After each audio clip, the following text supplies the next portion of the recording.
kita ketemu lagi di podcast Market Movers.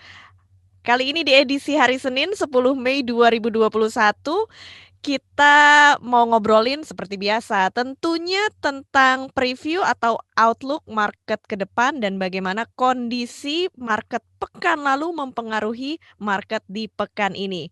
Podcast Market Movers adalah kolaborasi antara KBR dan Kata Data yang khusus menghadirkan informasi dan panduan praktis buat kamu untuk melihat bagaimana outlook market sepekan ke depan, bagaimana strategi investasi, serta apa rekomendasi saham terbaik pekan ini.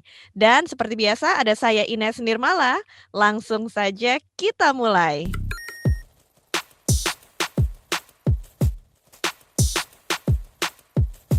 Indeks harga saham gabungan atau IHSG terpantau dibuka menguat pada perdagangan Senin pagi pekan ini. Di awal perdagangan, di jam 9 waktu Indonesia Barat, IHSG menguat 0,28% menjadi 5.945 dan juga IHSG sempat menyentuh level tertinggi pada 5.958 di beberapa menit setelah pembukaan. Tercatat ada sebanyak 216 saham menguat, 175 stagnan, serta 61 diantaranya mengalami pelemahan. Terus kayak gimana proyeksi untuk pekan ini dan apa aja saham yang berpeluang buat cuan?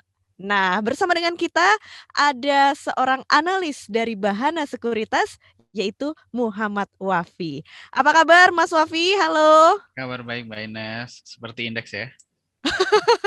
Membaik ya pagi ini ya. Begitu juga kabar Mas Wafi dan juga kita mau membahas tentang pergerakan saham nih. Hmm. Semoga bisa membawa cuan buat teman-teman kita. Ya mudah-mudahan ya. Tinggal Iya, 2 hari kan, hari ini dan tinggal 2 besok. hari karena kita sekarang ini hari Senin adalah H-3 menuju Hari Raya Idul Fitri. Ya Ya betul. kan, Mas Wafi? Hmm. Ini membicarakan tentang IHSG yang dibuka menguat di hari ini dan setelah pekan lalu IHSG sempat ditutup turun disertai dengan aksi profit taking. Ini bisa direview dulu oleh seorang analis nih ya di pasar, di market. Apa yang terjadi di market sepanjang pekan lalu dan gimana pengaruhnya untuk Ya, pekan ini? walaupun pagi ini kita dibuka positif ya, tapi kalau kita lihat pekan lalu itu kan IHSG sebenarnya turun 1% lebih, 1,1% ya. Dan kalau kita lihat dari rata-rata transaksi per hari di pekan lalu juga kan tercatat di 8,3 triliun per hari. Ini mulai ada penurunan, jadi turun sekitar 9% dibandingkan minggu sebelumnya.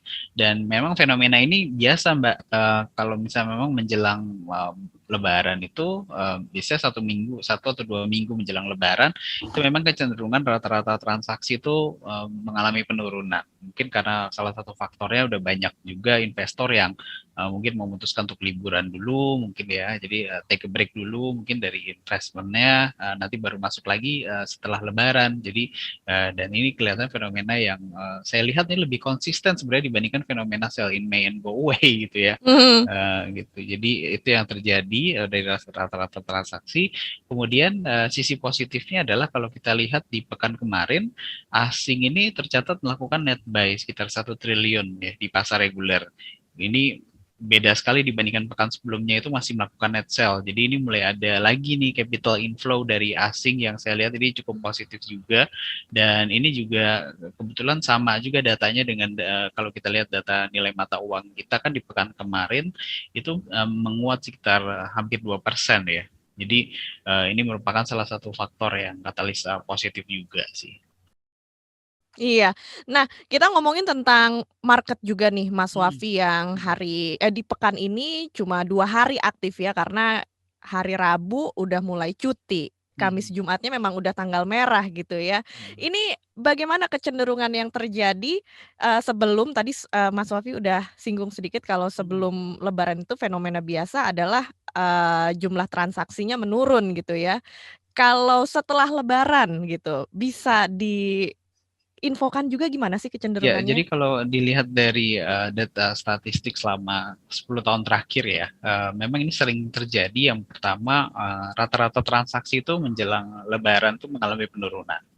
Itu yang sering kejadian dalam 10 tahun terakhir. Kemudian yang sering kejadian kedua yang berikutnya, tentu dengan probabilitas yang lebih rendah, itu biasanya menjelang Lebaran IHSG mengalami kenaikan. Gitu. Jadi ini berbarengan ketika transaksi turun, IHSG kemudian mengalami kenaikan. Nah, yang terjadi berikutnya adalah ketika masuk selesai Lebaran di hari biasanya di pekan pertama lah setelah Lebaran ya, itu IHSG justru mengalami tekanan ya. Jadi ini memang tidak ada fundamental reason ya dibalik kenapa IHSG kemudian mengalami tekanan setelah Lebaran. Tapi kalau kita lihat dari psychological trading investor ya, di mana sebelum Lebaran itu kan rata-rata transaksi cenderung mengalami penurunan. Artinya, jadi banyak investor kemudian yang melihat bahwa take a break dulu lah, mereka istirahat dulu, entah mereka liburan, entah mereka mudik dan lain sebagainya. Jadi rata-rata transaksi mengalami penurunan. Kemudian di sisi lain adalah IHSG kemudian mengalami kenaikan. Jadi setelah selesai Lebaran ini mungkin banyak investor juga yang tadinya liburan, mereka begitu mau trading lagi melihat bahwa portfolio saya udah naik cukup signifikan. Akhirnya mereka memilih untuk men-sell off dulu, merealize dulu profitnya, sehingga terjadi aksi jual setelah Lebaran. Oh, seperti itu ya kecenderungan sebelum dan setelah Hari Raya Idul Fitri biasanya. Seperti itu dipengaruhi juga karena faktor psikologis tadi ya Mas ya? Betul.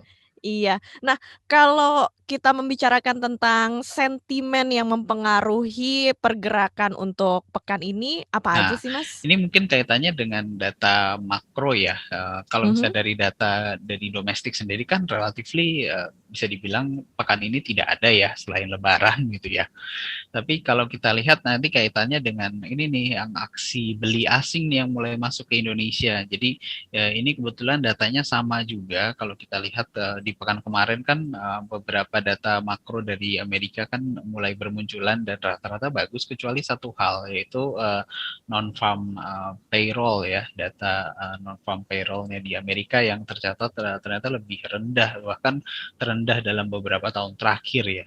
Dan indikasinya adalah kelihatannya tingkat suku bunga Fed rate ini kedepannya akan tetap rendah gitu, karena artinya gini, kalau non-farm payroll itu kalau kita melihat ya kurang lebih cara bacanya adalah yang terjadi banyak ketika inflasi mengalami kenaikan, tapi justru angka jumlah tenaga kerja yang bekerja di Amerika itu relatif lebih rendah. Ini kalau saya lihat mungkin dikarenakan ada sentimen juga, ada subsidi juga kan yang diberikan oleh pemerintah Amerika gitu ya. Jadi itu yang membuat mungkin ya sebagian warga Amerika lebih memilih daripada saya bekerja tapi kemudian saya kehilangan subsidi dari pemerintah, ya mendingan saya stay dulu aja nomaden, digital nomad misalkan yang sekarang lagi fenomena kan, yang lagi hype gitu kan, dan mereka tetap dapat subsidi dari pemerintah gitu. Itu yang membuat akhirnya data non-farm payroll-nya kemudian tetap di level yang cukup rendah, dan itu membuat kalau kita lihat dari angka Fed rate-nya sendiri kelihatannya tidak akan terlalu banyak berubah, akan tetap di level sekarang. Dan sisi positifnya adalah kalau kita lihat ini ada peluang penguatan dari mata uang rupiah nih. Jadi di minggu kemarin rupiah kan sudah sempat menguat. Nah, kelihatannya ini masih akan berlanjut untuk beberapa pekan ke depan, dan juga diikutin oleh kenaikan harga komoditas. Jadi ini dua variabel yang saya bilang cukup positif nih ya buat IHSG selama beberapa pekan ke depan, bahkan bisa berlanjut nih, walaupun tadi ya setelah Lebaran mungkin 1-2 hari ada tekanan jual, tapi habis itu masih ada peluang lagi untuk rebound untuk IHSG.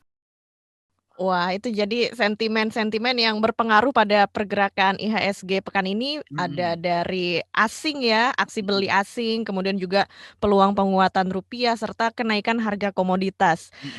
Kalau kita membicarakan tentang daya beli masyarakat di momen liburan, di momen Idul Fitri ini, gimana pengaruhnya terhadap penguatan saham, Ya, Mas? memang kalau kita lihat agak sedikit lagging ya kalau kita lihat ya. Jadi harusnya sih memang secara kalkulasi dengan adanya tadi ya pelarangan, himbauan pelarangan mudik di tahun ini, itu kita harapkan memang bisa meningkatkan daya beli ya, inflasi yang lebih tinggi ya, untuk beberapa terutama kan sektor-sektor consumer yang mayoritas memang listed gitu ya.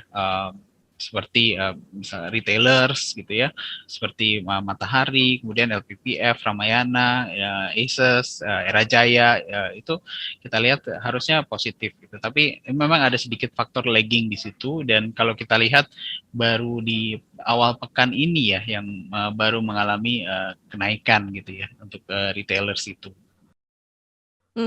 Nah, kalau membicarakan tentang saham, apa saja yang bakal menopang pergerakan indeks dan patut kita Ya, cermati? kalau kita lihat ya, yang pertama dari tadi ya faktor sektor komoditas ya. Kalau kalau kita lihat harga komoditas itu sendiri masih positif. Ini kita lihat memang saham-saham berbasis komoditas masih bisa menjadi salah satu alternatif pilihan ya bagi para investor ataupun trader.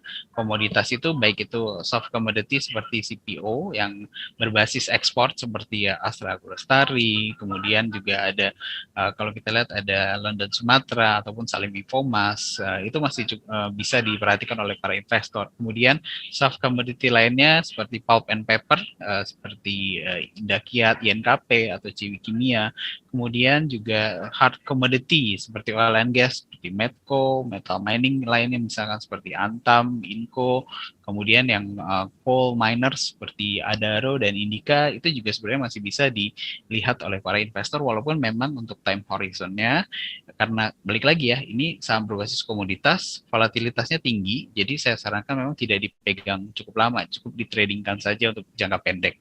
Nah untuk yang bisa di hold untuk agak panjang, ini memang pilihan kami dan saya sendiri masih melihat cukup positif di saham berbasis perbankan ya, terutama yang bank buku 3 dan buku 4 itu ya. For big banks itu masih bisa dipilih buy and hold sampai end of year itu masih nggak ada masalah. Jadi ini tergantung bagaimana kitanya sendiri ya dalam berinvestasi, mau Betul. kita hold panjang atau kita mau trading harian, itu mempengaruhi juga terhadap pilihan kita Betul sekali, berinvestasi. betul. Jadi harus disesuaikan juga nih dengan strategi investasinya. Apakah strategi trading kita ini termasuk trading jangka panjang, buy and hold, karena mengharapkan dividen jangka panjang juga, atau lebih memilih mengejar capital gain. Itu nanti time frame-nya akan berbeda. Nah, oke Mas, Hmm. sekarang kalau ditanya tentang saran strategi investasi, apa yang mau Mas Wafi Iya, sampaikan? kalau misalnya memang untuk investor jangka pendek ya untuk trader, memang saya sarankan tradingnya dibatasi jangka waktunya jangan sampai di hold sampai dengan selesai Lebaran ya, karena waktunya kan cukup panjang nih liburan kita, walaupun memang banyak yang dipangkas juga gitu, tapi ya lumayan panjang loh ya dari Rabu, Kamis, Jumat itu baru masuk lagi Senin gitu ya, Iya. dan banyak sekali variabel yang bisa terjadi selama liburan. Jadi saya sarankan mungkin untuk para investor jangka pendek coba di netting dulu sebelum liburan, berarti besok ya hari terakhir untuk netting, baru nanti setelah lebaran baru bisa untuk trading lagi.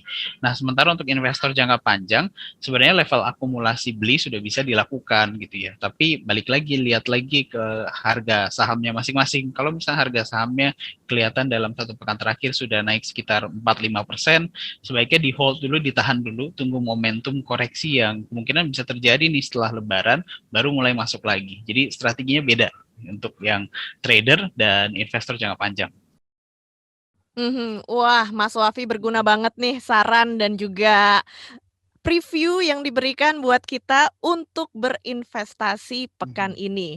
Dan tentunya kita sebagai generasi muda nih, milenial yang mulai tertarik untuk berinvestasi, membeli saham, ini jadi panduan juga buat kita dalam membuat keputusan berinvestasi.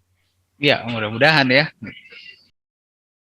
Iya Mas Wafi, thank you banget udah ngobrol-ngobrol sama kita dan sekali lagi saya ucapkan Mas Wafi sampai ketemu lagi pekan depan hari Senin ya. Kita ketemu lagi ya Mas Wafi Sampai ya. ketemu hari Senin lagi, Mbak Ines. Iya, thank you Mas Wafi, analis dari Bahana Sekuritas. Semoga juga bisa membantu kamu menyusun rencana investasi supaya lebih strategis dan menguntungkan, dapat cuan, jadi miliuner. Wah, siapa yang nggak mau ya? Saya Dan sampai ketemu lagi di Senin pekan depan. di podcast Market Movers, persembahan KBR dan Kata Data. Jangan lupa follow podcast Market Movers di KBR Prime atau aplikasi mendengarkan podcast lainnya. Saya Ines Nirmala pamit. Semoga cuan. Dah.